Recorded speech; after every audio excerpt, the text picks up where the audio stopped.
Okay, so since it's 9 o'clock, we'll go ahead and get started. So we appreciate you guys joining us on our live tonight, and we're going to be talking about I'm sorry, my dog. We're going to be talking about dating after narcissism.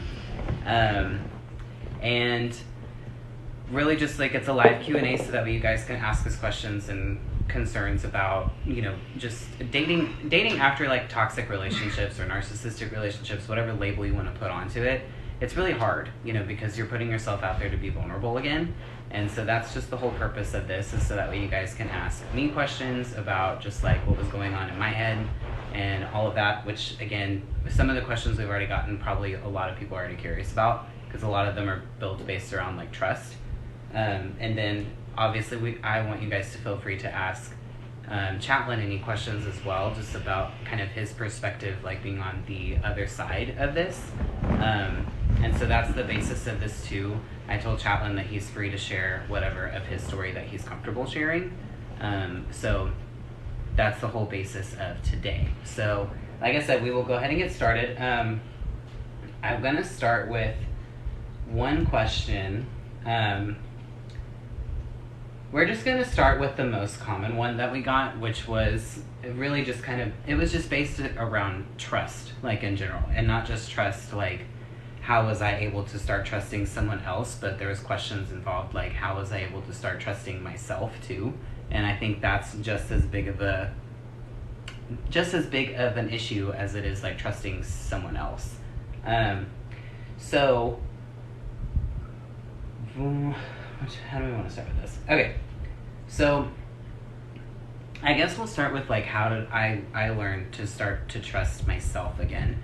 And this was actually some work that I did before I even started dating, and like seriously dating. And one of the things that, you know, we kind of say to ourselves, like this narrative, is that I don't know if I'm ever going to be able to trust myself again because I missed all of these signs, you know, and all of that. And the reality of the situation is that if we are really honest with ourselves and we think back on this relationship, we saw a lot of red flags. Maybe not all of them, but we definitely saw some of them. And there was something that was going on inside of us. There was some kind of narrative that we had that whatever story we were telling ourselves outweighed like the magnitude of the red flags that we saw. And this is not any way to like look back on ourselves and kind of like judge ourselves for that. What that is to show us like we actually do have good instincts and we actually can trust ourselves. But what we need to learn from this situation and this relationship is how important it is to listen to ourselves. And despite like how we might be feeling emotionally, like whether we feel bad for them or, you know, we want to quote unquote fix them, or we want to like show them what a healthy relationship looks like, there comes a point where we're compromising like who we are for that person, and that's where we kind of get into these situations. So in a way that was really comforting for me, because it made me realize like I didn't really miss anything, I just chose to ignore it. And so I just had to learn that when I felt off about something, I had to trust that. And at the beginning, when I just started dating in general, I was probably a little bit hypervigilant about it. Like I was probably overly picky at first. And I'm honestly, like, I would rather people be overly picky when it comes to dating again, especially after like narcissistic and toxic relationships and being the opposite. And that's okay to like be in that spot. I don't know if there's anything you have to add to that. Not trusting yourself. No. And then as far as like trusting other people, I've talked about this quite a bit, like in coaching calls, and I've even made a couple of videos with that. When it comes to trusting people, honestly, at the end of the day, I believe, and this is just my personal belief, I believe that trust is a choice. And we choose to put our trust in people. Like, yes, there's characteristics and qualities of other people that make them seem more trustworthy. And again, that's where it goes back to listening to our internal radar. But at the end of the day, people are going to do what they want to do. And what I had to just come to this realization, I really struggled with trusting him the first couple months that we dated. Like, I questioned everything. I was just, and to be honest, because he said a lot of the same things that my ex said to me. You know, one of the things that he said was, you know, well, I've been cheated on, so I know what that feels like. I can never do that to somebody. Well, my ex literally said the exact same thing to me. And so, you know, and people can say things like all day long, but at the end of the day, they're going to do what they want to do. So my ex and I, like, we shared our location together. Like, we had open access to our phones. Like, we had the passcodes, like, all that stuff. We did all the things to, like, solidify trust, and yet he was still cheating for the last 5 months of our relationship. So really what I had to do was make a conscious decision to allow myself to be vulnerable to somebody else, to not hold him accountable for what my ex did to me, and understand that if he ever woke up one day and decided, like, you know, I don't really see what Trey offers to the table anymore, that's a reflection on him, and it's not a reflection on me and my worth and what I bring to the table. And that at the end of the day, I can't control what he does. Like, and the more that I released needing to control things that I can't control, the more I was able to just take what he said and to trust what he said, and go from there. So that's kind of the basis of that.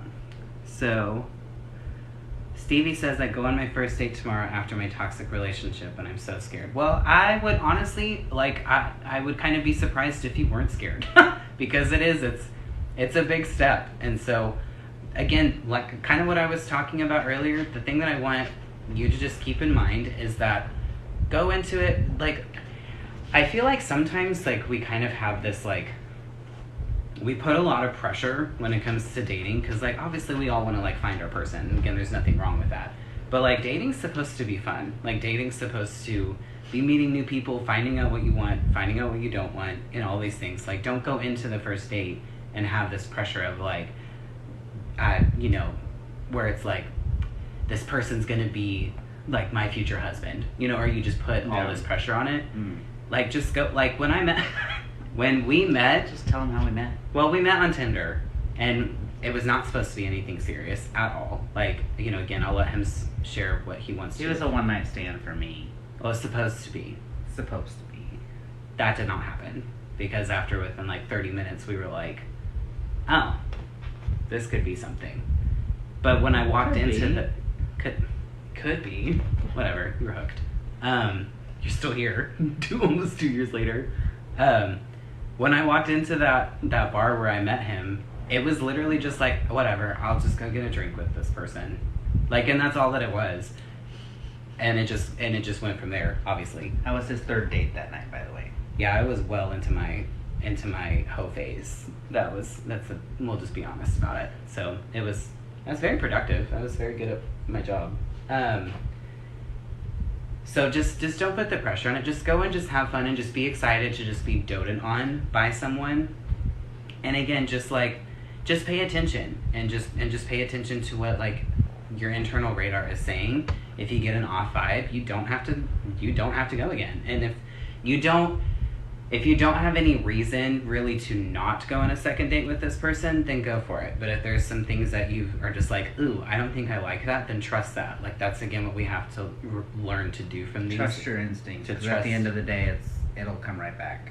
Yeah, and really, again, like I said earlier, listen to your instincts and then act on them. A lot of times, Duchess, please stop. And a lot of times, like, we heard our instincts and everything from the past, but we didn't listen to them, we didn't act on them. So he's exactly right. Trust your instincts and go from there. Were the other ones on there? We're going to kind of go back and forth between these and then the pre-submitted ones.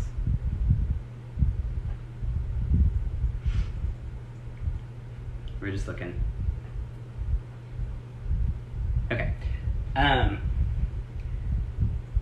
This was a really great question for Chatwin, so I kind of want him to answer this one. They asked, when did you have a conversation about the triggers that I would be experiencing due to my past trauma? Do you remember? No.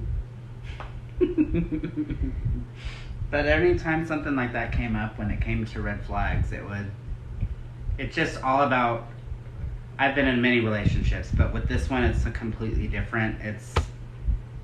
You just have to communicate every single thing that you do in the entire relationship. So when someone's feeling however they're feeling, you need to communicate that. Like, I don't know how to explain it.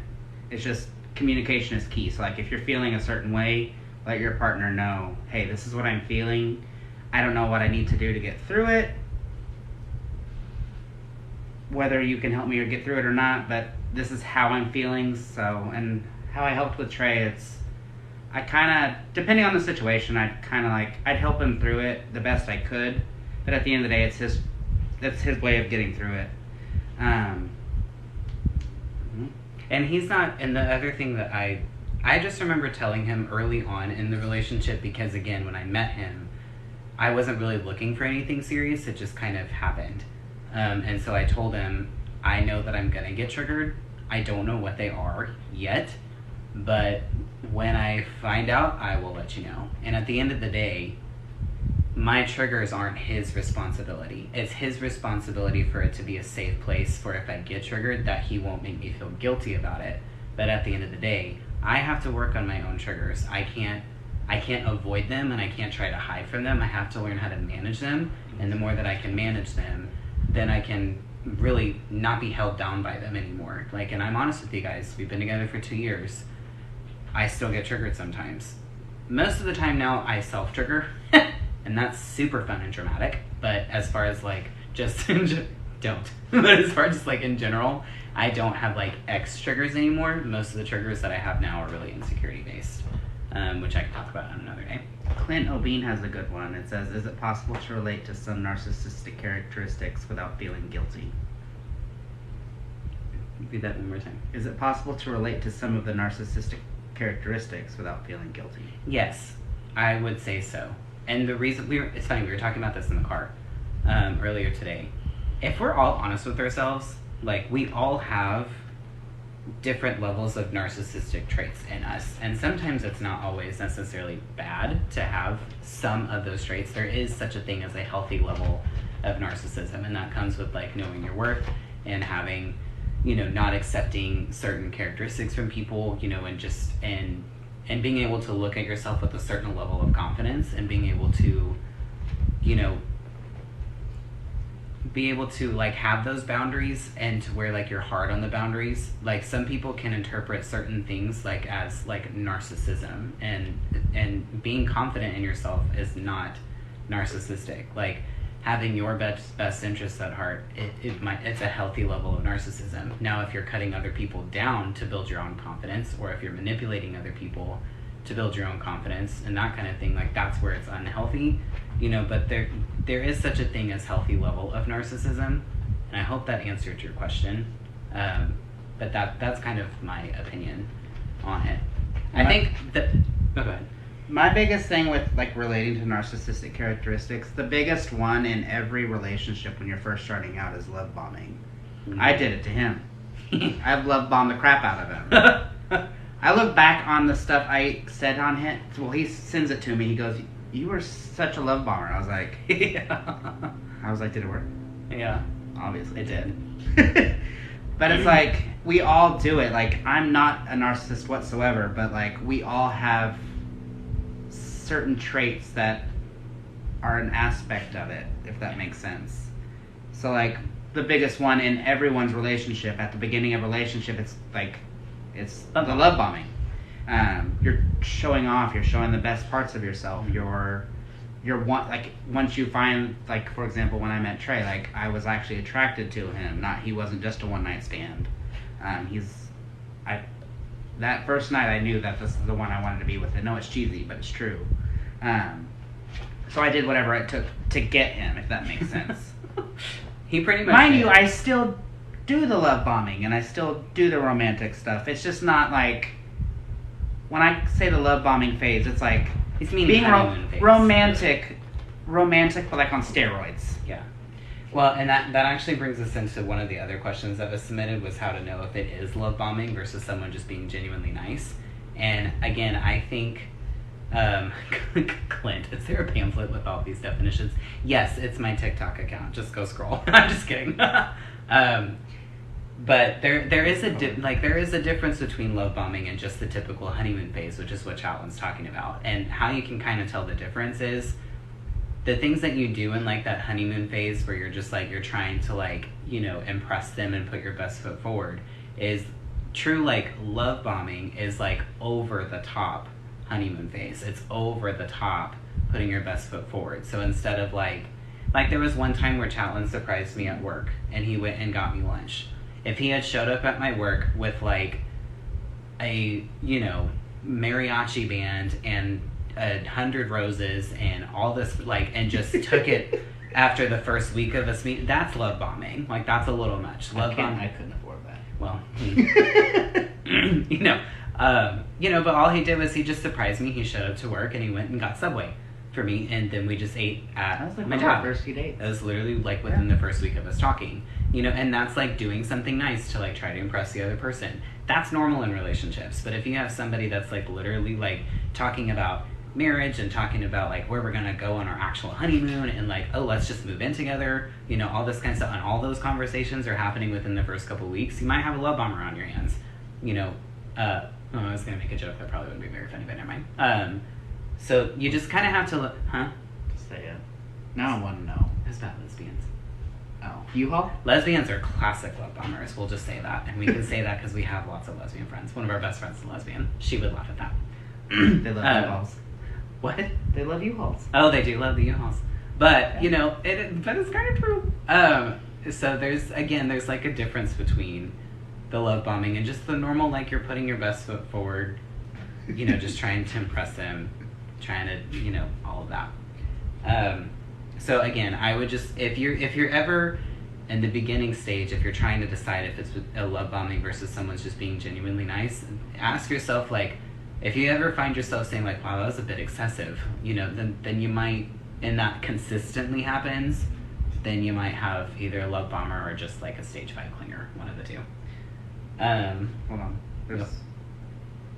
Hold on. Sorry. I was responding to her. This guy brought up something. It says, after I reached 1 year of no contact. Yay! Congratulations, by the way. I was told to stop talking about NA. Norm to feel discouraged. I don't know what NA is. Do you mean narcissistic abuse? That's probably what you mean. Oh, maybe. But what if he has money? Clint, do what you gotta do, boo. Love bomb the crap out of him. Just kidding. So Sky, Yes, she if said they're yes. okay, so if they're encouraging you to stop talking about narcissistic abuse, here's what I have to say to you. If you feel like you're dwelling on the situation, then maybe evaluate that. If you feel like talking about it, what's the motive? Like, that's what you need to ask yourself. What's the motive of talking about it? Are you talking about it to share your experience, and you're talking about it to help other people and doing things like what I do and other like amazing content creators on this platform do, and there's a purpose behind what you're doing, then I don't see anything wrong with it. If you still find yourself in this place where you're dwelling and maybe you're specifically more talking about like your ex or that kind of thing, then maybe just evaluate that. You know, maybe you don't talk about it quite as often or something like that, but just evaluate what the motive of it is. And just understand that people that haven't been through this, they're not necessarily the best people to get advice from. And it's not because they're bad people or bad friends. It's just because they don't understand and they've never been through it. So just evaluate the motives behind it and just kind of self-evaluate. You know what's helping your healing and what's not at the end of the day. So again, just go back to trusting your instincts, and I think that will help. I swear she's gonna knock this stand over. She won't leave it alone. She's investigating. I know. Okay, so this is a good question.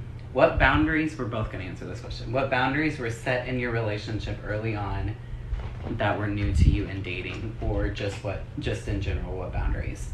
So I asked him if he remembered this conversation, and Absolute no. well, you Well, kind of vaguely. You kind of did. So he asked me on the very He asked me on the very first day that we met, like, what were my deal breakers. And again, this was the first person that I was like, well, you know, yeah, I kind of started to pick up a vibe within the first hour, like, okay, this could lead to something. And I just told him, don't yell at me, don't cheat on me, don't lie to me, and if you ever hit me, I will kick you to the curb and not think twice. There was something about your kids too. To treat kids with respect. And then treat my kids with respect. And essentially, like, worship them as, like... Treat them as his own. If it were to progress to that, I would expect him to treat my kids as his own. And then, what were your boundaries? I remember them, but I'm on the spot. Actually, I'm not. I already told you this question was submitted. No, you are putting me on the spot. That's Okay. rude. You're welcome. Welcome to live. My biggest one was the cheating. Like, my entire relationship, like, past history has been nothing but cheating. Like, and then Cheating's very rampant in the gay community. and then physical abuse, which is the biggest one. Like, yeah. So what normal boundaries just should be in relationships that unfortunately you shouldn't have to say, but a lot of times you do. Any other tip? No, not yet. So how do you know? Okay, I like this question too. How do you know the difference between red flags and just someone making mistakes? So I'm gonna kind of reword this question a little bit. What in the world was that? You okay? Wrong hole. I hate it when that happens. I'm sorry, guys. Not classy of me at all. So I'm gonna kind of break this question up into two parts. So there's a difference between mistakes versus patterns of behavior, and then there's a difference between red flags versus something to be aware of. So all I can do is just give examples. So when it comes to red flags versus things to be aware of. So with my ex, a major red flag from him was that between his ex-husband and right now, or when he and I met, he moved around every 6 to 8 months. And not just like, okay, we live in the DFW Metroplex. I'm not talking about like moving from like Fort Worth to Dallas. I'm talking about moving like hours away. Like literally every 6 to 8 months, he was picking up his life and moving somewhere else. That's a huge red flag for most people. There's very little stability, job hopping, even when he hadn't been moved. Like he just couldn't keep a job. It was in the same industry, but not at the same place.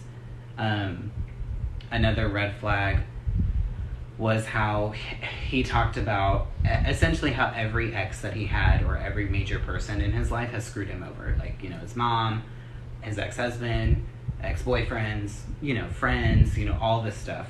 It's another stage. That's another version of love. Like, no one thinks about it that way, but that's also another version of love bombing. You're making them feel connected to you, if that makes sense. By making them feel bad. Like, to make them feel, exactly. Yeah. And I'm trying to think of another red flag that I started to figure out a little bit once we started kind of dating. He would talk about certain people like they were his best friends and they've known each other for years and years and years. And then when I kind of found out more about this person, they had actually known each other a couple months. He only had one friend that had lasted longer than 2 years. And, you know, to me that is a little bit of a red flag, because even though I have friends from high school that I don't necessarily talk to all the time, you know, I've been able to maintain friendships longer than a 2-year time period. So those were just some like actual like red flags. Now some things like with me and Chatelain that we had to be aware of. We're both only children. And there's, yes, a stereotype about only children. We both we're used to getting, I can't even say it without laughing, because we're both spoiled. We're both spoiled. We're both used to getting our way. You know, we both had talked about the fact that we liked the spotlight. He was a competitive cheerleader. I was in theater. You know, so we both liked the spotlight. I think my competitivism is that a word? Competitivism? Sure, we'll make it. We'll make it a word. Competitiveness. Competitiveness. There you go. It's the wine. You can say it. You can't do it on That's TikTok. True, as long as I can't see it. I think mine is way higher than yours. It's just different. But okay, valid point. We're both competitive, but in different ways. We are both very stubborn. And so these are things that, like, I just needed to be aware of. That, like, okay, if we don't figure out how to share the spotlight, if we don't figure out how to, like, take turns, you know, we're like, okay, he has his moment to shine, I have my moment to shine. You know, if we don't learn how to compromise with each other because we are both only children and this and that, these are just things that I need to be aware of, but they weren't red flags about him as a person. It's just things that could potentially be complicated in our relationship. So that's a little bit different on the difference of red flags and something to be aware of. It's just, when you have something to be, it's just kind of one of those things, like, you just file it and just pay attention to it. And like, okay, this is probably going to be something we have to work on. Red flags are something they're just like that. They're big red alerts like, oh, this is not normal behavior, this is not normal story, this, like, just consider that. And then as far as like mistakes versus patterns of behavior, we are all going to make mistakes. It is unrealistic expectation for you to think that the person that you are dating and that you are with is not going to make a mistake. He told me at one point in time when we first started to date, he said, I promise I will never hurt you. And I responded back to him, I was like, that is not a promise. Don't say that, because it's gonna happen. That's literally what I said. I was like, that you're making a promise that you cannot keep. You can say, I promise not to hurt you the way that your ex did. That's different. But you can't say, I'm never gonna hurt you, because again, we're human beings. We're gonna hurt each other. We're gonna hurt each other's feelings. There's gonna be times where we cross the line and be disrespectful to each other, but it's not a pattern of our behavior. And so people are going to make mistakes, but when they make a mistake, they're going to apologize for it and hopefully correct the behavior and at least get a little bit better about it. But a pattern of behavior is where they do it, oh, I'm sorry, or like do this like phantom apologies of like, well, I regret I did that, or I'm sorry that you took it that way, or this or that, where it's not like, you know what, I messed up, I'm genuinely really sorry, and this is my plan on how to fix it. There's a difference between those two. So if you're dealing with somebody now or in the future where they're apologizing for the same thing over and over and over again and nothing really sustains and lasts longer than like a week or two, that's a pattern of behavior. That's not a mistake. We're gonna make mistakes. It's just gonna happen. Okay, what was the next question? This guy said something. Is it normal to have a shorter tolerance for certain things after narc abuse? Do you want to start with that one? Is it normal to have shorter tolerance for certain things? I mean, it's with that one, it's up to the person that is involved in the situation. Like with me, I'm a very chill person, and I'm more accepting to, like, if something like is bothering someone, again, it's back to the communication thing. You just need to figure out the root of what's causing it, and then you can just keep moving on, unless that person is like focused on that part. And if they're focused on that, then again, back to the root of the cause. Why is it causing this? So y'all both can move forward. Because if one of you is moving forward and one of them is still stuck, y'all both can't move forward until the other person can go and move on, if that makes sense. And what I want to add to that is, yes, there are certain things that I have a shorter tolerance for, but it's not just related to him. It's just in general. I just don't tolerate being disrespected. Like, and again, that's not about him. That's just in general. Like, I don't tolerate it from people I work with. I don't tolerate it from, people I go to school with. I don't tolerate it from my family. Like, I spent too much time in my 20s allowing people to walk all over me in order to save face and to keep them to like me. Now, I'm not going to do that anymore. Like, I wasted too much time doing that. So just blatant disrespect, I don't have patience for. And again, we're both very stubborn and we're both very hard-headed. So, like, we've had some pretty intense arguments, but it's never well, I'm not going to say never. There's been 2 times where it's gotten to the point where, like, one of us, I don't really want to say yell, because neither one of us because when I think of yelling, I think of what my ex did, like where his face is beet red and veins popping out of his neck and the black eyes and all that crap. That's never happened in our relationship. It's like yelling, like raising your voice is more what we do. And I will give him credit. And it's the stubbornness. It's the stubbornness. And I will give him credit with this. He told me from the get-go that when he gets to the point where he gets really mad, he starts to say things just to hurt the other person. Now, to me, if I'm honest, like, that's kind of a reason why I do that, though. And I'll get to that in a minute, because I want to respond back to Sky, what she responded with. For me, I finally understand her question. Okay. For me, I borderline thought of that as a red flag. Like, this, I was like, okay, this is something to be aware of, but this could be a little bit of a red flag, because I don't know if he knows how to have conflict in a healthy way. In the 2 years that we have been together, I can probably count on one hand how many times he has done that, but I was able to catch it really fast. We were talking about this earlier today too, because he made some stupid comment in one argument that we had. And I just flat out look at him like, you're at the place where you're just being hurtful to be hurtful. So when you're ready to stop, let me know, and we'll finish this conversation. So I have a little bit of a, because at that point it's just being disrespectful. So I don't have a tolerance for that. Like, I'm willing to sit here and work this out. But if you're just gonna be a brat, then we'll talk later. And I'll be honest, like, I changed one of my non-negotiables at first, which was not going to bed mad. I've actually found that for us, if we're at that point where we're just pissed and we can't get to the point where we can have a mature adult conversation, it's best for us to just go to bed. Because once we have that reset and we wake up in the morning, we both can look at each other and be like, well, that was a little dramatic. I'm sorry. And we can actually and still resolve the issue, not just sweep it under the rug. Yeah. But sometimes it's better for us to just go to bed mad, since then we can, like I said, reset and get back together tomorrow morning and talk about it. We've never done that.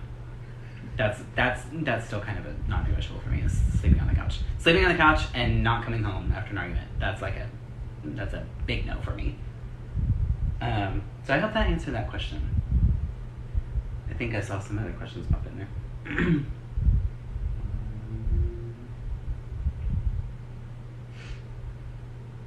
How do you break the trauma bond and move forward?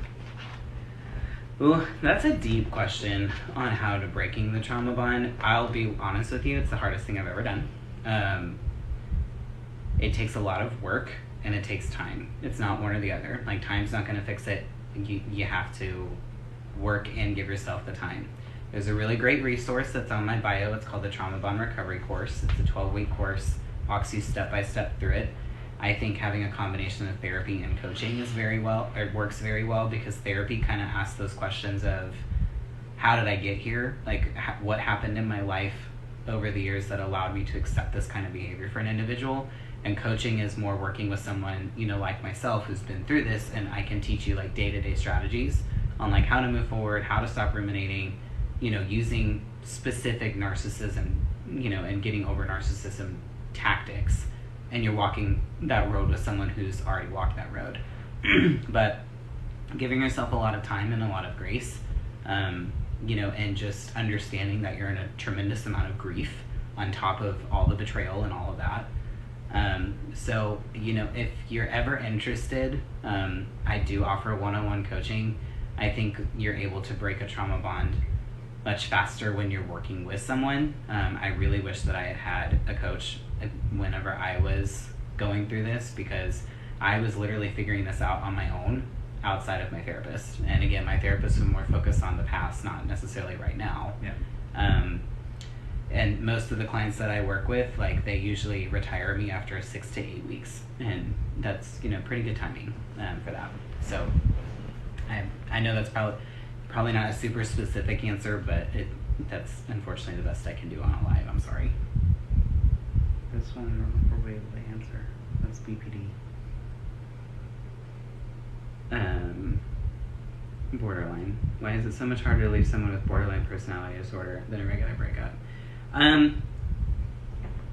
So the only thing I'm going to say about that is that narcissism is very highly associated with people with BPD, and that's not to shame people with BPD. It's just, if you look it up, it's a fact. That's one of the side effects of it.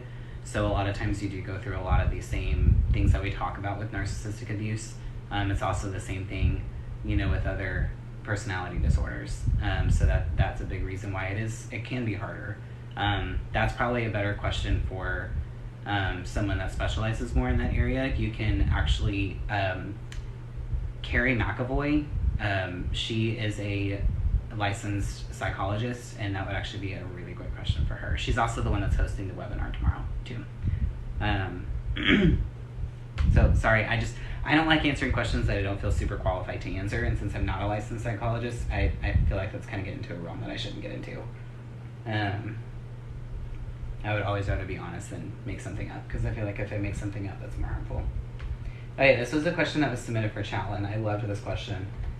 So Chatlin, what challenges did you have during the beginning due to my trauma? Your trauma? My trauma. Don't lie, I know you had them. I mean, to me at the beginning of a relationship, it wasn't really like, flags, or like, because at the beginning of our relationship, I didn't know what narcissistic abuse was. I didn't know that he went through it. Again, it came up as it was necessary. Like, when we first started dating, Trey told me what he went through. Like, he would tell me like information as needed at the beginning. So like, he told me, I remember we had a conversation. It's like, hey, I've been through some things. He was very, it was kind of it. It was vague. It was vague, but it was like enough information for me to be like, okay, so. Pretty much what I said was my last relationship was very toxic. There was cheating involved. There was lying involved. It just wasn't a good thing.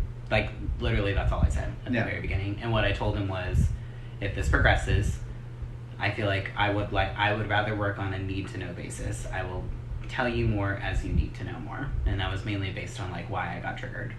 And then it brings it back to the question I said earlier. It's all down to communication. So, like, if there's something he's going through, I would just... That's the one biggest thing we did at the beginning of our relationship that we were very strong in, was communicating. And we communicated, I think, so much it was kind of annoying, but I think that actually helped us get through.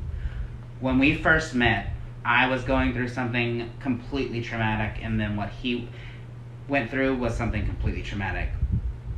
But a lot of people will say it was trauma bonded, but it wasn't, because I was healing in a different way, and so was he.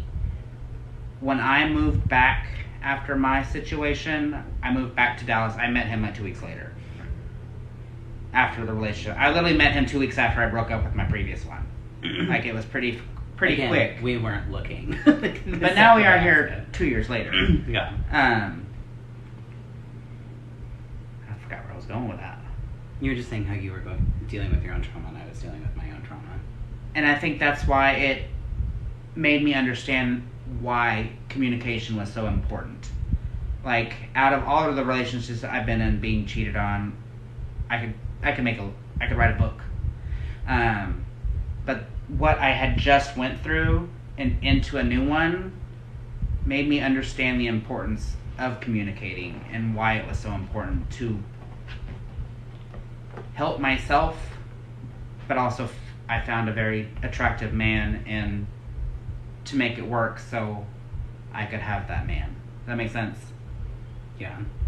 I think he's right that he was dealing with his own trauma and I was dealing with my own trauma, but they were very, very different. So, like, I have never gone through the trauma that he went through, and in a way he's kind of gone through the trauma that I went through, but, you know, like he's mentioned, it was physical, mine was emotional.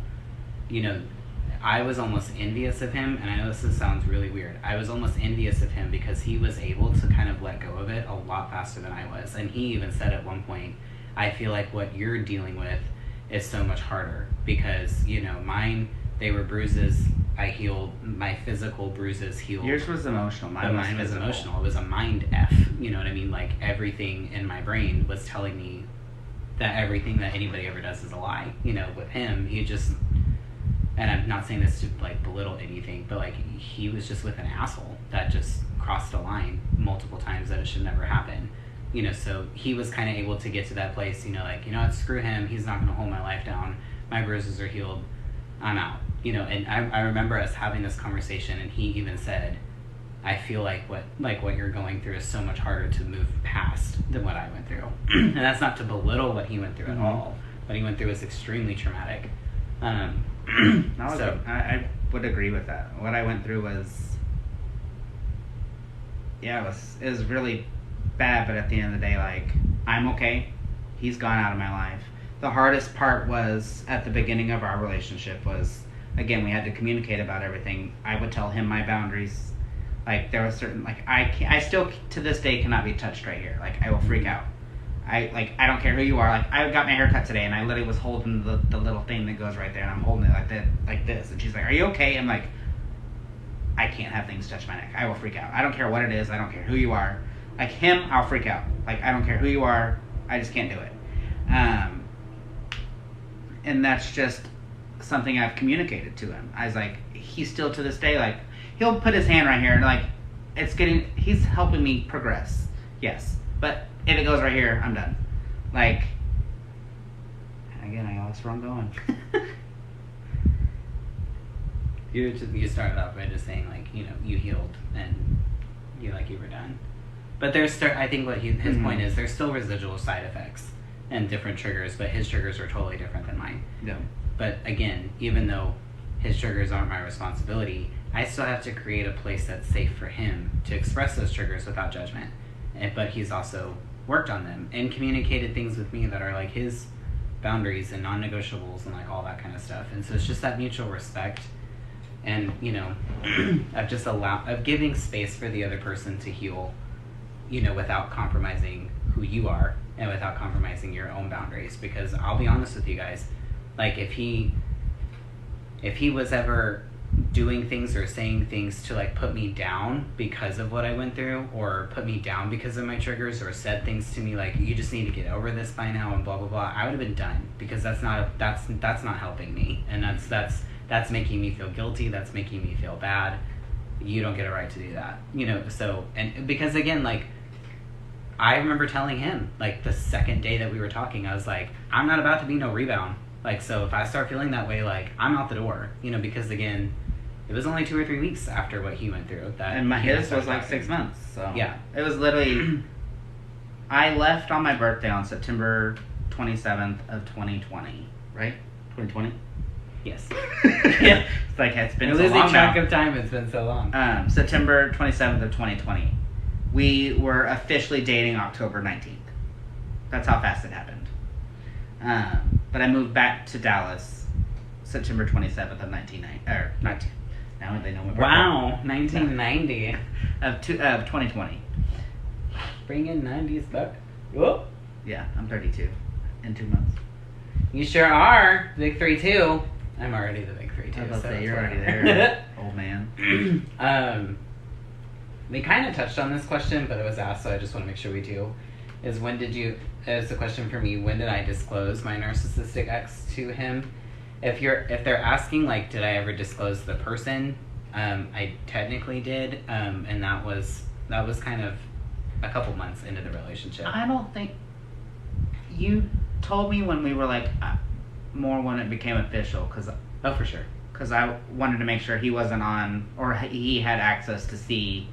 I blocked my media. ex on his social media, And I didn't want him to see anything either. we did that for And vice versa, Yeah. because what I didn't know, I didn't want my ex to know where I was at for the first year on TikTok, because that's when me and Trey started getting on TikTok, was during COVID. Well, after COVID, but during that time when I came back, I didn't want anyone to know where I was. There was certain friends I didn't tell. A lot of people didn't know I came back until I wanted everyone to know. Just because I didn't want the person who was abusing me to know exactly where I was. Because this man was psycho, and I didn't know what he was capable of doing, or I just needed to leave and be gone and be done with it. So for the first year, I didn't, like on TikTok or whatever lives we were doing at the time, mainly TikTok at that time, I wouldn't let him tell people where I am, or like when someone asked where are you from, we would just say Texas, because again, that's very generic. Now I don't care if people know that we live in Dallas. Like my ex already knows where I live and knows where I'm from. You can put 2 and 2 together. He's somewhere around Dallas, but I still didn't want people to know. Yeah. And then, but if it was about like what I went through with my narcissistic ex, kind of like I said earlier, it was a need to know basis. So if I got triggered, then it was story time. You know, like, okay, I'm triggered. This is what triggered me, and this is why. You know, I remember there was one day where we just thought it would be fun to like get a hotel in town just to do something different. And so we got a hotel, but I had to go to work the next morning. I don't even know if you remember this. And so we got the hotel for 2 nights. We argued that night. I do remember that. We might have, but the point we might have. One of our nights we argued. I think that was our first argument. It was actually. It was, but before that had happened, I had to go to work the next day, so he was going to be alone in the hotel room for like 9 hours by himself. I was very, very uneasy about that for obvious reasons. But I think at that point I hadn't really gone into the detail about like the cheating aspect of my past relationship. So again, it was story time. Like, I'm really struggling with this. You know, I'm not wanting to accuse you of anything, but this is what my trauma brain is telling me. You know, I put a lot of things like that I struggled with. I always emphasized, I know that you didn't do anything intentionally. I'm not even accusing you of doing anything. This is just what my trauma brain is telling me. So the disclosing things like that just kind of happened as a need to know basis. And honestly, like, we both know who each other's exes are, but they're not really a part of our life anymore. And even though this is my niche, it's kind of funny. I feel like at this point, like, when I talk about my experiences and stuff, it's almost like replaying a movie. Like, I've grown so far away from that it's like, not that it's impersonal, but it's like it doesn't, you know, I barely even remember what my ex looked like, to be honest, which is a great feeling. Anything on there? Tina Hernandez 979 said, "Can you talk about when the narcissist knows you've outgrown them?" Actually, I just posted a video about this earlier today. So a lot of times when a narcissist feels like you are outgrowing them, they will either get prepared to discard you or they will force a discard. And most of us probably know what discard means, and that's essentially just where, like, they move on, kind of out of the blue. They'll just move on and go live off their life somewhere else. A forced discard is where they actually, I'm sorry, there's one of three things that can happen: discard, forced discard, and re-love bombing. The forced discard, that's going to actually be more of like when the behaviors and stuff that they're doing that they know bother you or inappropriate or that you've asked them to do, they actually do them, but at a higher amplitude and a higher level, to try to get you to break up with them. That's what my ex did. Because if you can break up with them, then they can spin it as like they're the victim, you abandoned them, this and this, you know, you whatever. So they kind of force your hand to like break up with them. And then the re-love bombing is where like all that, you know, over the top future faking and, you know, a grand gesture, you know, this kind of that they can do that too to try to suck you back in. But one thing that I would pay attention to is like, if you feel like there has been that pattern, pay attention to what has worked for you in the past, because that's what they're going to continue to do because it worked before. So that was a really good question, Tina. But I did just post like 2 videos on that, so feel free to go to my page and watch those. Can flying monkeys become obsessed with you too? Yes, absolutely, especially in New Supply. Like Wizard of Oz flying monkey? Yeah, it's a narcissism term. Oh. It's kind of like I've never heard that one before. It's kind of like when... It's kind of like if I went to you and was like telling you about my ex and like all the awful things that they did, I'm trying to get you to believe my story so that you can go and tell other people my story for me. And like turn other people... Oh, it's gossip. Yeah. But it's like intentional gossip. That's kind of like where you're getting people to do the hard work for you.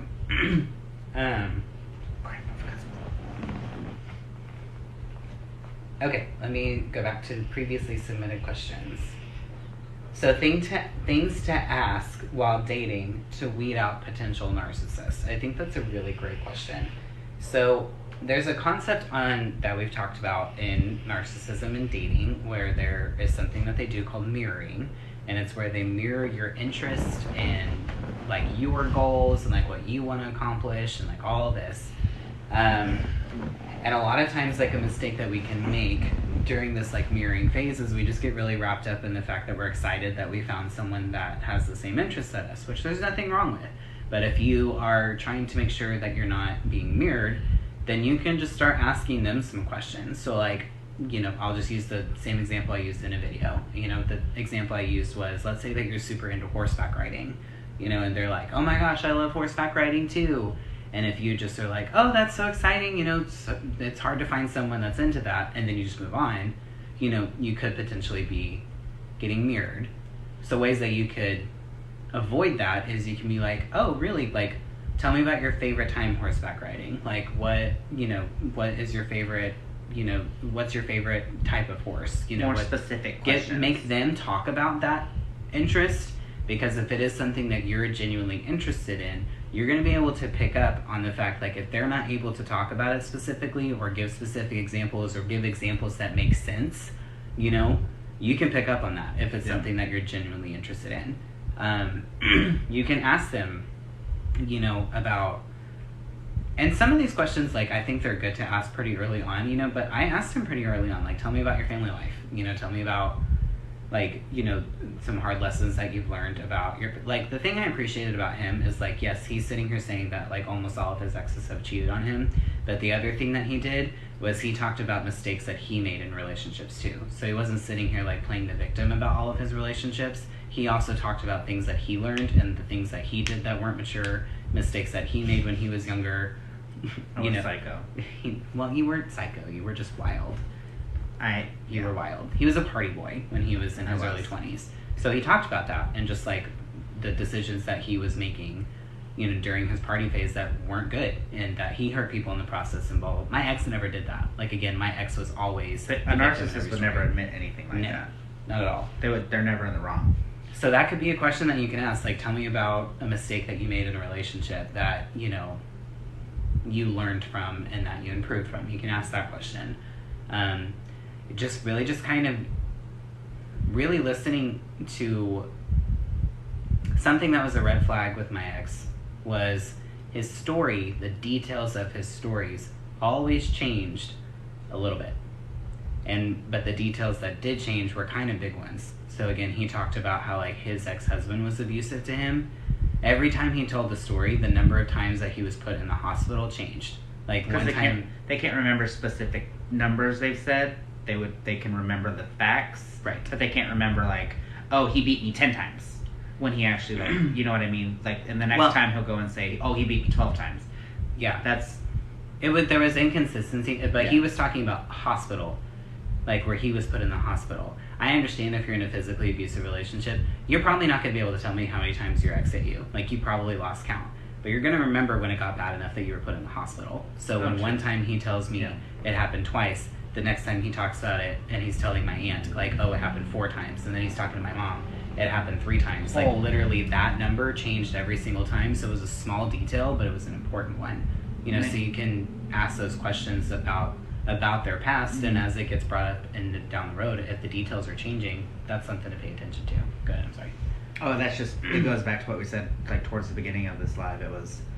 He was essentially, that's another version of love bombing. He's making people feel bad for him. Yep, and playing that sympathy card.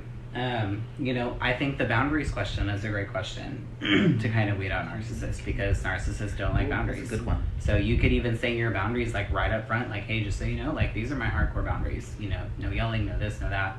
Just see how they respond to it. So those are just a couple ideas. Okay. I've asked for a divorce 3 times now, and he keeps using the kids. I'm scared for them, but I want out. How? So I'm going to recommend 2 different creators that are really, really good when it comes to exit strategies. Yes, one of them is, her handle is Stronger Than Before Coaching, or Stronger Than Before Coach. Her name is Lisa. She's fantastic. She's one of my favorite creators in this niche. And there's actually 3. Another one is Roller Coaster of Love. She's also great when it comes to exit strategies. And when she left, she had nothing. Like, she talks about how she had $20 in her bank account. She had children as well. So did Lisa. Like, you know, exit strategy. Lisa's still in the exit strategy process, isn't she? No. No, it's custody stuff. That's her next question. Like, I think that's part of what it is. Well, the next person brought it up is ask for sole custody. That's why. Yeah, getting an attorney, that's obviously, like, great advice too.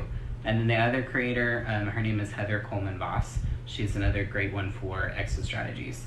The other thing too, and again, I'll just remind you guys, there is a webinar tomorrow that's going on at 6:30 Eastern Time, and it's Why Can't I Just Leave? That's literally the title of this webinar.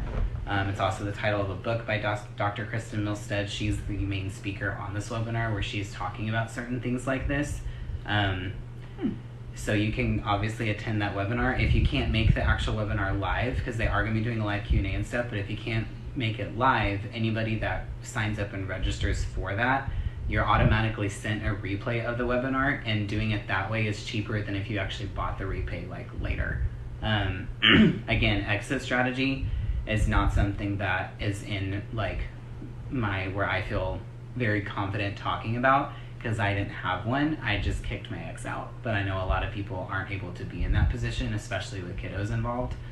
So again, I would rather refer you to people that would be better to ask that question, give you resources, than give you kind of a blanket answer that's not super helpful. But definitely lawyer up, keep track of everything, Lawyer up. Document everything, like just keep it all on record. Good. Tara Parsons said, and I can kind of talk to this one too. Says, is it too much to ask the next person if I date if they're still married right away? And the answer at the end of the day is yes, and I mean at the end of the day, no. Does that make sense? So like, for example, my ex before Trey told me my entire relationship. He is currently married. He told me straight out of the bat that he was currently married. That he was having issues, like he could never find him, or that we just can't track him. Well, comes to find out he was dead. Mind you, that has nothing to do with the story, but no, it's not a weird question to ask, but the fact at the end of the day is they can lie and there's no proof you can find to figure it out, if that makes sense. And at the end of the day, the person inside you needs to either trust them or not, and I don't even know how to, like... Well, there's public records too. Like, I mean, if you really want to get real technical, like you can find out if people are married or not. Like, everything's in public record because it's all done through the court system. Mm-hmm. But again, at the end of the day, like you can ask. I don't think there's I don't think there's anything. Well, first of all, I think that the question would be, if you're having to ask that question, that may be a red flag. Mm-hmm. Because the reality of the situation is, and I can speak from personal experience. Like, I was in the process of a divorce when I met my ex. If I am honest with myself, one of the things that I can take accountability for is I started dating too soon.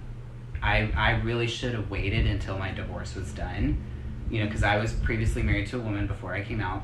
So even though my divorce wasn't really based on hostility and all, like, my ex-wife and I, like, we are still very good friends.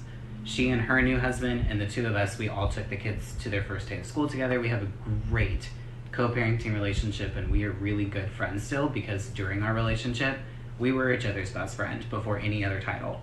So even though our divorce was still, like, it wasn't a bad divorce, it was still a divorce, and it was still hard. And yes, everything is really great with us now, but like, it was a little rocky to get to that point. So I think that if you, and again, everybody's different, everybody's marriage is different and all of that, but I shouldn't have been dating when I was going through my divorce. Like, I should have waited, and that's something that I can take accountability for with my ex. That was something that was not a red flag that my ex had. It was something that I knew deep down I should wait. Like, I should get this taken care of first. I should let the dust settle. But I got really wrapped up in the love bombing, and because I was getting everything from him that I didn't have for myself. He was feeding into my self-worth because I didn't have any. Because not only was I getting divorced, I was coming out and I was losing friends left and right. I was disappointing my family, all this kind of crap. Like, it was just a lot going on. So when I had someone being sweet and loving and, oh, I want this, I want that, and blah, blah, blah, blah, I hated it. So, and again, I'm not saying that should be a standard that you have. I don't think it's a bad standard if you want that to be a standard where, like, I won't date you if you're not completely divorced and I see the divorce papers. I don't think that's bad. It's just something I would be kind of aware of if you have to ask that question. Just be aware of that. I don't know if that makes sense or not. I ramble. Sorry, y'all. Yeah, she said, "This is true. I chose to trust with the narc, and he lied about it and love bombed." Yeah, and that's unfortunately, like, I hear that a lot about them lying about if they're still married or not. I hear that a lot, which really sucks. I had someone ask me in the pre-submitted questions if I still found myself ruminating after all this while. The short answer is no. I don't ruminate about my ex. Now, if I get triggered, or if I trigger myself, we actually talked about that today, kind of. We actually had a conversation where I was like, in one of our fights, I was like, you're always on TikTok. You always talk about your ex, thinking about it. That was one of the statements he made just to hurt my feelings. Uh-huh. We had been dating for like a year and a half at this point, and I've been on TikTok the entire time we've been dating. And he was just at that point where he was just like saying things just to get under my skin. And he was like, well, if you weren't always on your TikTok talking about your ex, like, blah, blah, blah, blah. And I was like, oh, now all of a sudden this is a problem? Okay, we're going to pause this conversation and pick it up when you can calm down. We can laugh about it now. I was really pissed at first. I can feel myself going into my rumination habit when I trigger myself. And what I mean by that is I'll be transparent with you guys. The last 6 weeks have been kind of a challenge for me because I've had some latent inner child insecurities kind of pop up, which has been super fun. And so because of that, it's literally put me right back in the space that I was in the first 2 months that we were dating, you know, where I just was like questioning like everything, and I just didn't want to believe him, and it was too good to be true. I think the engagement kind of triggered this a little bit too, because it's like I'm waiting for the shoe to drop, you know, all this stuff. My kids know that we're together now. So it's like everything is very real. It's really real, you know, and so it's like, okay. No turning back. Yeah, and it was just kind of like this moment of like, oh my gosh, you know, not that I had any reason to think this, and again, I told him that there's nothing that he did to make me think this. Nothing has changed in our relationship, but my trauma brain and my insecurities that are now popping up, you know, are telling me like, this is too good to be true, you know. So what I mean by that is since I kind of triggered myself, I literally felt myself going into this like rumination cycle, you know, where like I wanted to do these things about like, you know, dig into his social media and who's he following and this and that and blah blah blah, and like just do all this stuff that I honestly did with my ex after we broke up during my rumination, where I was looking at who he was following and figuring out what pictures he was liking, like all this kind of stuff, just to try to see what he was up to after we broke up. But so yes, I have ruminated, but it's not about my ex. But the good thing about now is now I can feel myself heading in that direction. But because I've done so much work on myself over the past like 2.5 years, I know the tools that I need to pull back out and be like, okay, well, we're just going to go back to the basics. You know, now I'm journaling again every day. I'm working with my coach again. I, you know, have said that if I need to, I will start meeting with my therapist consistently again, you know, because I at least know where all this is coming from. And it's coming from body image issues, because I have severe body image issues, insecurities from my childhood of just not feeling like I was good enough, or, you know, I was always second best and never whatever. So I know that that's where this thing is coming from. So at least I have clarity enough of where it's coming from, so I know that I'm channeling all that to him, if that makes sense.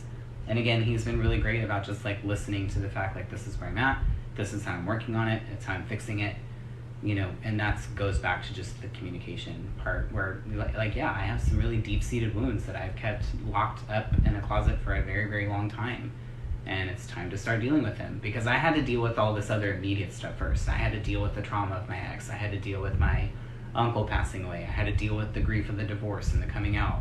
All this stuff was kind of in the way of me dealing with these other insecurities that I had to do.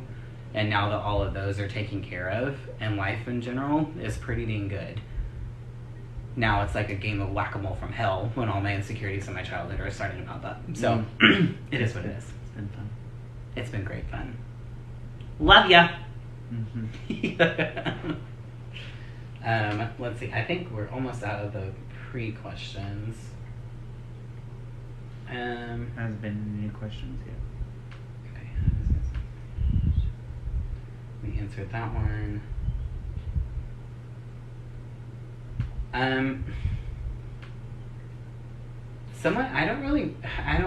This was a pre-submitted question, and I'll be honest, I don't 100% know how to answer it, but it was this swiping on dating apps as set up for another narcissist.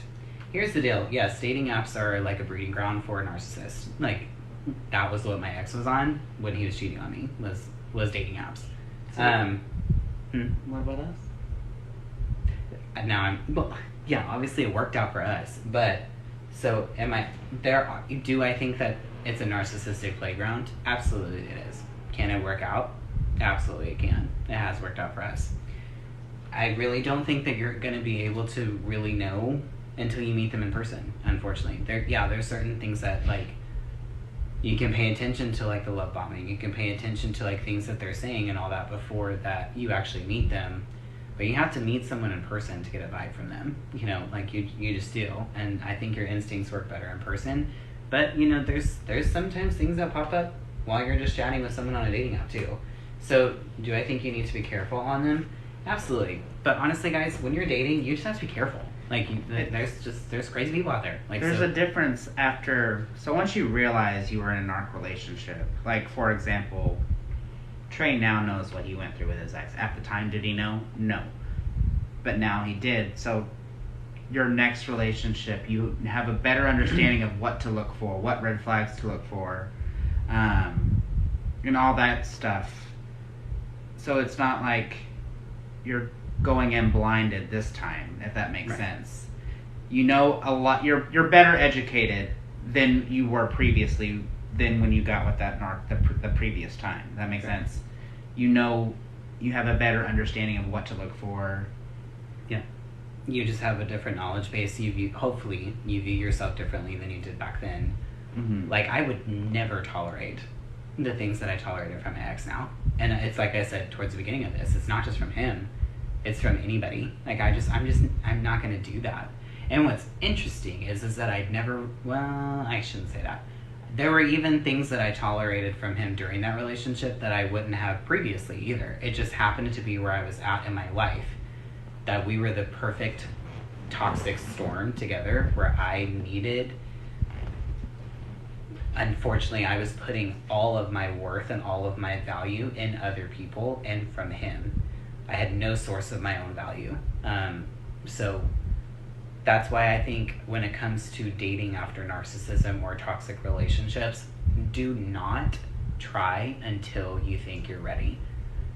If you don't feel like you're ready, don't let people convince you that you need to. Because again, you're going to have these people that are like, well, you just need to get back out there. And my favorite phrase, which is just, I mean, there's a little bit of truth to it, but not really. My favorite phrase that someone told me was, if you want to get over a man, you got to get under another one. And I was like, really? Don't amen that. Like, ew. You know, but that's literally what someone told me one time. And I, like, a week after I left my ex, and I was like, I can't even think about that right now. You know, so it's like, you will know when you're ready, and you will also know when you are not. So again, I just really, really stress, don't let people talk you into dating until you are ready to date. And it might be one of those things where you think you're ready, and you go and you try, and you get totally freaked out, and you realize, nope, I'm not ready. Listen to that too. Don't try to force it. You know, it's like I said, when I met him, I was in the stage of where I was legit just playing the field. I was enjoying being single. I was enjoying just having fun with people. I was enjoying, like, don't judge. We've all been there. You have to understand. No. I was the third date in one night. Day. Sorry. Spread it out throughout a day. But let's pause for a second. Again, you have to remember, like, I came out, and then 2 weeks later, I was in a committed relationship. So I had never been out, gay, and single. So I was just enjoying being out and gay and single, and just enjoying, like, being doted on, and enjoying attention, and enjoying being pursued, and, you know, True, like, it was I fun. came out at 14, so it was very different. He had his wild phase in his 20s. I never had one. And by the time that I was able to have one, I had 3 kids. So it's like, you know, I was still not, it can't be like a 20-year-old or whatever. But when I met him, I was just in that place where I knew I was ready to, like, just get out there and play the field. But I didn't know if I was really ready for... I was kind of at the place where, if something serious comes out, great, but I'm not necessarily looking for that yet. It has to happen organically, and it has to happen naturally. So, that works. What time is it there? 10 o'clock. Hi, Bianca. gosh. She's about to press some buttons. She wants to be a part. Come here. Okay, let's There see you if go. there's any other questions. We're not gonna stay on past 10:30, but we'll see if there's any other questions.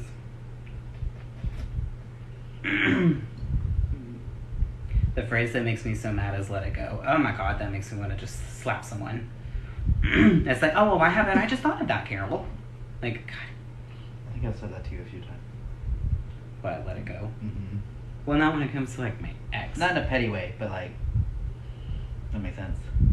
So when I hear the phrase "let it go," it's you're saying that to be rude. Like not. I mean. No, I know what you mean. There's a different. How do you find it? How do you find what? I want to find happiness like you guys have so bad. How do you find it? This is gonna sound so freaking cliche, Nikki, and I'm already gonna apologize ahead of time before I say it because I know it's probably gonna make you want to vomit in your mouth. You will find it when you're not looking for it, because I wasn't. Yeah, And neither one of us were. I was not. I had just moved back from Florida from a very abusive person. I just put them in jail the day before. I literally sent them to jail the day before I moved. Moved back, and then 2 weeks later, I met a cute boy on Tinder. Hey, how do you know I was telling you about you? Met a cute boy on Tinder, invited him out for drinks, and here we are almost 2 years later. I was not looking. I will say this till the day I die. The day I came back, I was looking for a hookup. I wanted to do what I needed to do and move on. Like, again, like he just said, get under. What'd you say? Get under. Some advice that some woman gave me was the best way to get over a man is to get under one. anyone. Yeah. So that has always, and I am well-rounded in the gay community, I should say. It's a good, well-rounded way to put it. Well-rounded. So yeah, when I met him, I needed to do what I needed to do, and yeah. Now, mind you, when we met, nothing happened because It did not. But after the first 30 minutes of meeting this guy, I was like, huh. This could be something. Well, and one of the things that we said to each other was that there was just, and again, this is where you don't know until you meet someone, because I'm not saying anything I've not said to him before. There was nothing that I thought that, like, I was not looking for anything serious from him at all. Like, that was not even a thought in my mind. Honestly, I was kind of annoyed when I met him the first time because I had already been on 2 dates and they didn't go very well. And he was like, oh, just come out. And I was like, you're another 30 minutes away from me, blah, blah, blah. But he was persistent. And I was just like, you know what, screw it. I'll just go. You just wanted to get laid. That's it. Like, let's be real. That's it. Call it what it is. But, so I went, and then it was like, there was just this sense of safety with him. And he said the same thing with me multiple times in the first week that we were talking, just like how safe he felt with me. And for him, that was a big deal with what he went through. And for me, it was a big deal too, because of what I've been through, or what I had been through. But I wouldn't have ever gotten that. Like, you can't get that kind of vibe until you actually meet someone in person. But I had another point that I was going to say. Oh. This is kind of important, and I want to make sure I just say it in general. There's a question that I think that we all need to ask ourselves if we are currently not in a relationship. And it's a question that my therapist asked me. And she asked me, if you accomplish every goal that you have in your life, you know, the businesses that you want to open, or, you know, the goals with your kids, you know, just career-wise, like, if you accomplish every goal that you've ever really wanted to accomplish, but at the end of the day, like, you're single and you don't have a partner, does it make those goals have less, how does she word it? Does accomplishing those goals have less, like, is it less meaningful? Like, is it still not good enough because I didn't have someone to share it with and I didn't have a partner? And my answer was yes. And the problem with that is that I was placing my life value based on if I was in a relationship or not. And I had to get to this place to where, and I'm sorry I'm from the South, so I always use this example. If you think about a pumpkin pie. Heather's on. Hi, Heather. If you think about like a pumpkin pie, you know, there's just the traditional pumpkin pie, right? Like where it's the pumpkin, the nutmeg, the Eagle brand milk, like all that kind of stuff. Some people like when you put Cool Whip on a pumpkin pie because it takes it to that next level, right? But you can have a pumpkin pie without the Cool Whip. So the way that I had to start envisioning myself was like, I am all that I need. Like I am my own person. I create my own success. Like worth is not defined by my accomplishments. It's an all-consuming belief. Like I am valuable all by myself. All a partner is they're the Cool Whip that goes on top of the pie. I don't need a partner to complete my pie. They just help take it to the next level. And when I was able to start to get to that point to where I was honest with myself and said, do I prefer to share my life with someone? Yes. That's a very natural thing. We are relational beings. There's nothing wrong with wanting to have someone to share your life with. But if your life has less meaning for you because you don't have that, then there might be something wrong with how much weight we're putting on being in a relationship. Because if I'm honest with you guys, that was the biggest reason why I stayed with my ex, was because I was terrified of being alone. And in my mind, it was like, well, I would rather be in this than die alone. Well, once I got out of the relationship, I realized how much better it was to be on my own versus being in a relationship that I felt alone in. So I think getting to that point to where you redefine what a relationship brings to your life is very crucial. And when I got to that point, and I got to the point where I was enjoying being single and just out there playing the field, and that's where I met this one, and he retired me from my hoe phase early. And that brings me right into Heather's next message. She says, yes, you are the frosting on another's cupcake. Yes, ma'am, queen. Some people don't like the frosting on a cupcake, and that's just fine. They're good just being the cupcake all by themselves. You can have that if you... I'm a cupcake. What does that mean? Not a painful one. Evil. Not anymore. Okay, so we have about like 15 more minutes. So does anybody else have any other questions? I do have a challenge for everyone. Is this the Heather that we were talking about earlier? Yes, Heather, I gave you a plug about exit strategies. So if whoever asked that question, if you are still on this, Heather Coleman Voss, who just commented, that is actually who I was referring to. She is a great resource for exit strategy. She's also a really great resource for if you're dealing with narcissism in the workplace. That's actually, I think she proclaims that that's her like main specialty. Is Heather coming to Austin? Heather, are you coming to Austin? I can't remember. I'm honestly really bad about keeping up with that group chat, if I'm honest.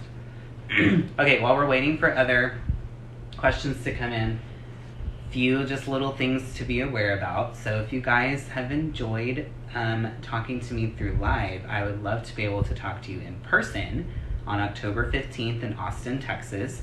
There's a live meet and greet that's going on with me and I believe 10 other creators in the Narc Avengers that are going to be there.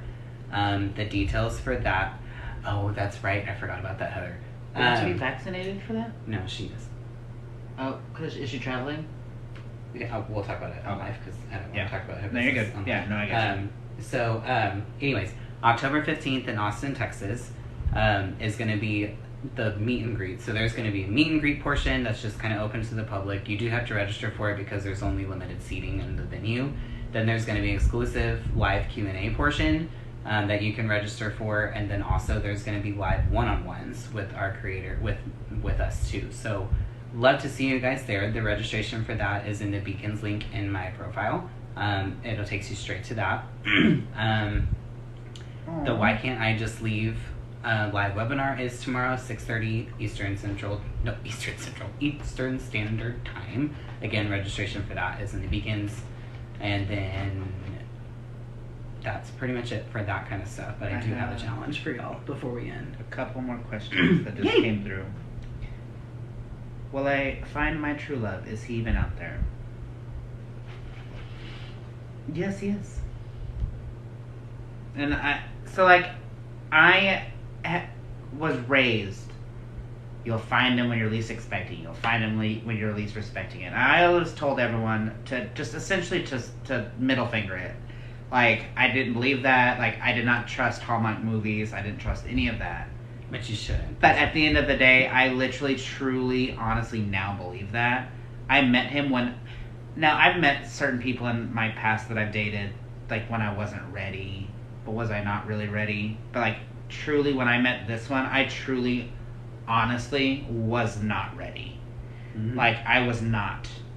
And I think what he had been through and what I had been through, and a lot of people say it was trauma bonded, but it wasn't. He knew what... We just found a way to communicate, if that makes sense. Because what he had went through and what I had went through, we spoke, and it's just... We molded, and now we created a bond that I will cherish forever. But it's... Ew. Don't get over... Your eyes got watery. Here's the do. I know. He doesn't like emotions. No, there was one day, last week, he wasn't feeling very good, and I was like, I need to have a conversation with you, and it's about feelings, so can you just get yourself prepared for it? He was like, sure. See, and Heather said the same thing. It's what happened to her and her fiancé, Greg. Yeah. You'll find that person when you're least, and I know that sounds so stupid, like, how do you know when I'm least expecting it? And that's the best part, and I'm 32 years old now. Like, I was 18 years old and I was ready to find the one person I was ready to be with my entire life. And growing up, I was like, I'm never going to find him. I'm never going to find him. And then I finally did. It's just, and my best advice, it's not your time yet. And I know that sounds dumb, and I know it sounds very discouraging. But I now believe everyone has a specific time to find them. And that's the best advice I can get on that. Can you just go back so I can see the name? Who asked that? Which one? The one that just asked the question? Yeah, about the true love one. I just want to get her name. Nikki. Okay, so Nikki, one thing that I just want to encourage you to do is, especially after a relationship like what we talk about in an abusive or toxic relationship, whatever label you want to use on it, at the end of the day, label is not the important part, it's what you went through. I just really encourage you to take the time to fall back in love or fall in love with yourself for the first time ever. And because that's the journey that I had to be on, again, with the coming out and like all that kind of stuff. I resented that part of me for so long because if I'm honest with you guys, I didn't want to be gay. Like, I was raised in the Bible Belt, I went to Christian school, all that kind of stuff. For the most part, I was raised that it wasn't okay. I didn't want to be that way. I truly did not like that part of me. But when I finally was able to accept that part of me and love me with that, and love that part of myself where that's just a part of me, but it doesn't have to define me or anything like that. I really feel like when I left my narcissistic ex, it gave me the opportunity to see me for probably the first time ever, and I don't want to get emotional. But to be able to look, yeah, right? But to be able to look at myself in the mirror and like what I see, and to be able to look at myself with tenderness and look at myself with love and see everything that I have to offer someone, and everything that I have to offer a relationship, if that was to ever happen. And I had to fall in love with myself, and that's where it's like that healthy narcissism thing. It's okay to love yourself, and it's okay to value yourself enough that you know what you bring to the table. But I truly believe if we can't get to that point, it's really difficult to be in a healthy relationship where we're not looking to them for value and we're not looking to them for worth, but all they're doing is just adding to what we already are, and they're adding to our life, but they're not completing our life. So I would just really encourage you to just do whatever it takes to do that work, because it's crucial. Yeah, Heather said, I think it was because both Greg and I were completely happy on our own for the very first time. Yep. And that's another time you can meet, like, the one is when you actually truly, once you finally learn to realize that you can live life happy by yourself, is when you can find the one. Because that's when I left my ex at the worst time in my entire life. I literally smoked about 15 packs of cigarettes. I drove from Florida back to Texas straight. And I had a lot of time to process what I needed to process. I had 16 hours to be exact. A lot of time to process anything that I needed to process. And I think that's why it kind of helped me move on quicker than I thought it. Like, because Trey's like, I didn't want to be a rebound. He wasn't. I had a very long time to, by myself, I might add, 16 hours of just driving and just thinking. Because when I want to think, that's all I want to do is drive. That's the best time. Like, it's just you, the road, and in Dallas that want to piss everybody off. But I finally learned I don't need anyone else in this world to make me happy. I would rather be alone and make myself happy than deal with what I was dealing with before. Yep. And then once I finally realized that, I was actually able to open up to somebody, to truly open up to somebody. And Ew. Don't get all ego boost. Why not? I'm just kidding. But I think when you've also spent time on your own and you've discovered yourself, your boundaries are more solid. Because it's like, you know what, I'm good with where I'm at. And if you can't make that better or at least keep it the same, then out you go. You know, that's exactly what my next statement was, is like, once you can realize that you can live life alone and happy, don't let anyone change that until they can prove to you they deserve to be here and stay there where they want it, where they're at. What is that? It's someone's inviting me to go live at the same time. Yeah. And I think I saw Dawn say something about how she had to experience a narcissist so that I could realize how toxic her mom and others are. Yeah, she said and that. she could learn how to set boundaries too. I really do believe that with myself too. Obviously, would I have preferred to have gotten to where I'm at without the trauma? Yes, that would have been very ideal and a lot less expensive, if I'm very honest. But my trauma didn't make me stronger, but it was the catalyst that made me do the work that I needed to do to make myself stronger. I made myself stronger. I worked on myself diligently every day.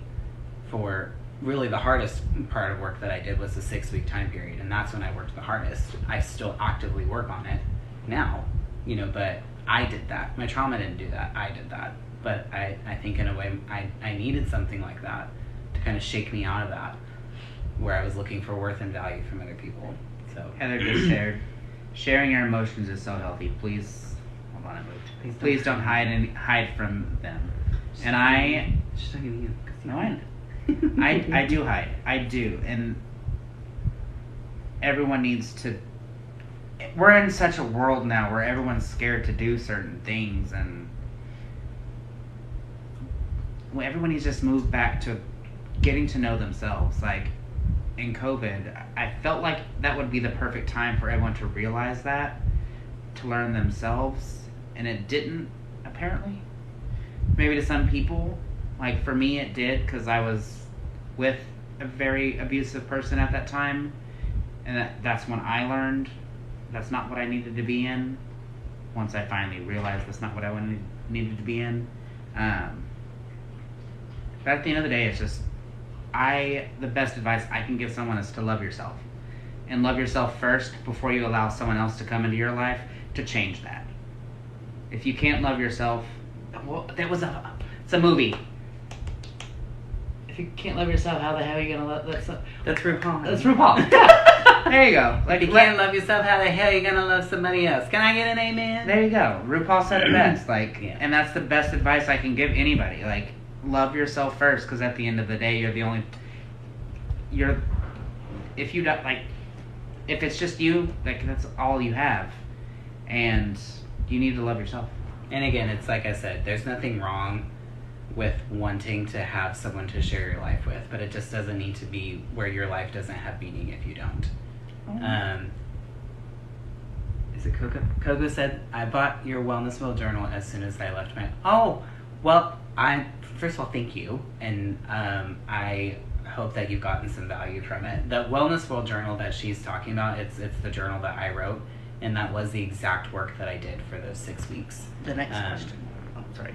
to get like break my trauma bond and all that stuff. So, yay! Thank you. How for often do we me. go live? I love you guys and your advice. We literally have not gone live together in like a year. So the last time we went live together, he hadn't even started this niche Not yet. this, yeah. Back when we started TikTok, it was just me and him being stupid on TikTok, Mm-hmm. posting stupid stuff, just because we had nothing to do during COVID. So we just posted stupid stuff, and then he went off and did his thing. I did, and now he has his niche, and I just go live and when I want to. You really don't get on TikTok much. No, not anymore. I have no reason. I'm too busy now. I have a job. But to answer your question, we don't do it super often, but if you would I like, think we we're can. open to doing it more for sure. We can. Definitely Because can. I think especially like this is a topic that we don't like.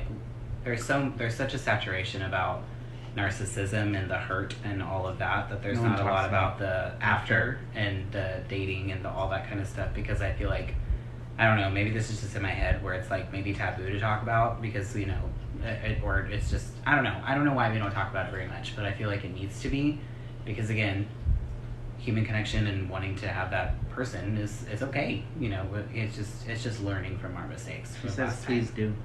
Well, we can We definitely can start doing definitely this set something up. regularly, for Yeah. sure. Okay, guys. We can bring the special guest in. We can bring Heather in, I'm sure, at some point. Oh yeah, we can. Fortunately, I know a lot of people in this niche, so we can make it happen. Okay. Yes, so Heather just says, yes, we can do a live with you two and that me would and be so and Greg. fun. Yeah, Oh that my would be gosh, fun. That would be fun. We could, yeah, that would be so much fun. Okay, so since it is 10:30, my man's got to work tomorrow, so I don't want to stay on too long, and we would also like to just have, like, you know, some alone time too. Video game time. And the truth comes out. This man's a gamer, and let me tell y'all, that's been an adjustment for me. Big one. I've never been with a gamer before, and because I'm needy, I like quality time. I like alone time. Okay, so my end challenge for you guys. If you have not done this, this is actually something that I did well before I met him. Like, well, I say well before. It's probably like a month before I met him. I want you guys to make a list. And it's a list, and it's called your preferences and your non-negotiables. And I want you to write down what your non-negotiables out of the future partner really are. What do you want? And that you are not willing to compromise on it. And be as specific as you want to be. And make, it's a 2-part list. So your non-negotiables, and then you have a list of just what your preferences are. This is something that I would prefer, but if I don't have some of these things, I can live without them, or I can compromise on them. Yeah. So, for example, a non-negotiable for me was emotional support. A non-negotiable for me was loyalty. A non-negotiable for me was you don't yell. Preferences for me was that they were close to their family. The reason why that's a preference is because, like, I have a great family. I'm not looking to fill any kind of void. I have a great mom. I have a great dad. I'm very tight-knit with my family. There's nothing that I'm missing. I would prefer you to be close to your family, you know, but if you're not, hey, it's less Christmas gifts I've got to buy. Whatever. You know, a preference was, I'm gonna laugh at this one. The preference was that he was taller than me. He is not taller than me. At the end of the day, I really don't care. I don't care what your height is. It's how you treat me. It's the emotional connection. Yes, that is true. So make these 2 lists. Make your non-negotiables, make your preferences, and put it pen to paper and keep that list. And that way, when you're starting to date someone and you're trying to decipher, is this just a red flag? Is this truly red flags from somebody? Or is this just something I need to pay attention to? Like, something just feels off. You can pull out that list and be like, okay, well, they're meeting everything on my non-negotiable list. They're meeting most of the things on my preference list. I don't see any major red flags from this person. So maybe I am just scared. Like, maybe I am just nervous about being vulnerable again. Or maybe you're starting to feel some odd things and you pull out this list and you realize out of your 10 non-negotiables, they only meet 3 of them. Well, girl, get out. Like, they're not meeting your non-negotiables, but you just haven't been able to be honest with yourself about that yet. So at that list, like, I still have that list to this day. It's in my old journal. I don't know if you even know that. But it was the only time in my adult life I've ever done that. So that is my challenge to all of you. is if you, before you get out, and do this before you get out into the dating game, or if you're already out there and you're still playing the field and all that, whatever, you know, just make this list at some point in time. Even if you don't feel like you're ready to date yet, that's okay. That's actually the perfect time, you know, to do it, because you're not there yet. So do this to prepare yourself for when you are in that point. And I think you'd be surprised at, you know, how much you, it also kind of helps realize how much you weren't getting from the narcissistic ex too. And you realize how much, like, you know, how much they neglected you. And that can also help with the healing process, and realize, you know what, I had to lower myself down just to be with this person, and I'm not going to do that ever again. So that's my challenge to you guys, and that's what we will wrap up with today. But we really appreciate you guys hanging with us. We appreciate all the questions, and you know, if this is something that you guys do want us to do on a semi-regular basis, then we are definitely open to doing that. What are you doing? I want Dutchie to say Oh, thank you. our dog has to say goodbye too. She's needy. So, again, thank you guys so much for joining us on this live today. I know that we've been looking forward to it for the past couple of days. So we hope that you guys got something out of this, that it was beneficial to you, that you learned something. And again, all my resources are on the link in my, or it's a Beacons link in my bio. That's where my coaching stuff, all my resources, all that stuff is at. So we hope that you guys have a great night and a great rest of your week. And just happy healing to y'all. And thank you for allowing us to be a small part of your healing journey. So good night, you guys, and we will talk soon. Bye-bye.